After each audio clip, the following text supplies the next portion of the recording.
पहला प्रश्न है भाग्य क्या होता है। दूसरा प्रश्न है सौभाग्य क्या होता है, बहुत ध्यान से सुनना। तीसरा प्रश्न है अहोभाग्य क्या होता है, और चौथा प्रश्न है कि परम सौभाग्य क्या होता है। अब जरा सुनो बहुत ध्यान से, बहुत एकदम मौन होकर सुना करो। पहली बात, हमारे सनातन की परंपराओं में भाग्य जैसा कुछ है ही नहीं, कुछ नहीं है भाग्य। क्या होता है भाग्य? अच्छा मैं आपसे पूछता हूं भाग्य क्या है? कई लोग कहते हैं ना भाग्य में होगा तो मिल जाएगा, भाग्य में हुआ तो मिल गया। ये भाग्य होता क्या है? आप जिस भाग्य की बात कर रहे हो वो भाग्य तो आप भगवान की कृपा को मानते हो। बोले भगवान की कृपा होगी, भाग्य में होगा तो मिल जाएगा। लेकिन कल मैंने आपको क्या बताया था? भगवान किसी पर कृपा, वो केवल आपके कर्मों का फल देते हैं। तो भाग्य जैसा कुछ होता नहीं है। क्या होता है? प्रारब्ध। प्रारब्ध में आपने जो किया होगा उसका फल आपको मिलेगा, या फिर इस जन्म में जो कर रहे हो उसका फल आपको मिलेगा। कौन कौन से होते हैं जरा इसको सुन लो।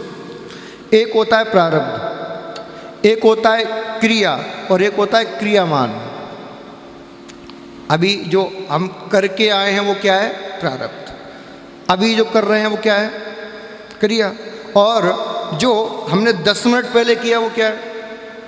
क्रियामान। क्योंकि इस जन्म में जो किया वो क्रियामान, पिछले जन्म में किया जो प्रारब्ध, और आगे जो कर रहे हैं वो क्रिया। ये तीनों मिलके ही हमारे जीवन को चलाती हैं, ये तीनों मिलके। अब देखो ये काम कैसे करता है। 2 बच्चों ने आईएएस का टेस्ट दिया, एक ही किताब से पढ़ा, एक ही बराबर मेहनत की, और 0.2% एक रह गया, एक पास हो गया। पॉइंट केवल पॉइंटों में, नंबर भी नहीं, पॉइंटों में एक पास हो गया, एक फेल हो गया। क्यों? एक जैसी मेहनत, एक जैसी पुस्तक, एक ही टेस्ट, एक ही घर के, फिर अंतर। अच्छा गजब की बात देखो, आप कुंडली देखो तो दोनों एक ही स्थान पर पैदा हुए और एक ही घड़ी में पैदा हुए। कुंडली भी दोनों की एक जैसी, एक पास हो जाता है, एक फेल। क्यों? बोले भैया कुंडली तो एक जैसी है, कर्म तो दोनों ने एक ही किया, लेकिन प्रारब्ध दोनों का अलग अलग है, और वो प्रारब्ध की वजह से दोनों को फल अलग अलग मिला। इसीलिए आप अनुभव करना, एक ही घर में, एक ही कुंडली के एक ही समय में जन्मे 2 बार बुरे कामों की वजह से इसका प्रारब्ध भी दब गया, और वो राजा का पद छोटी सी मोहरों में सिमट गया। तू प्रारब्ध में तूने इतने अच्छे काम नहीं किए थे, इसलिए तू संपन्न नहीं बना, धनवान नहीं बना, लेकिन तूने इस जन्म में अच्छे काम किए हैं, इसीलिए आज के दिन इस एक्सीडेंट में तेरी मृत्यु का योग था, मृत्यु का, लेकिन तूने अच्छे काम किए, इसीलिए वो मृत्यु तो टल गई और तेरा पैर ही टूटकर तुझे दंड मिला। ये है प्रारब्ध का खेल।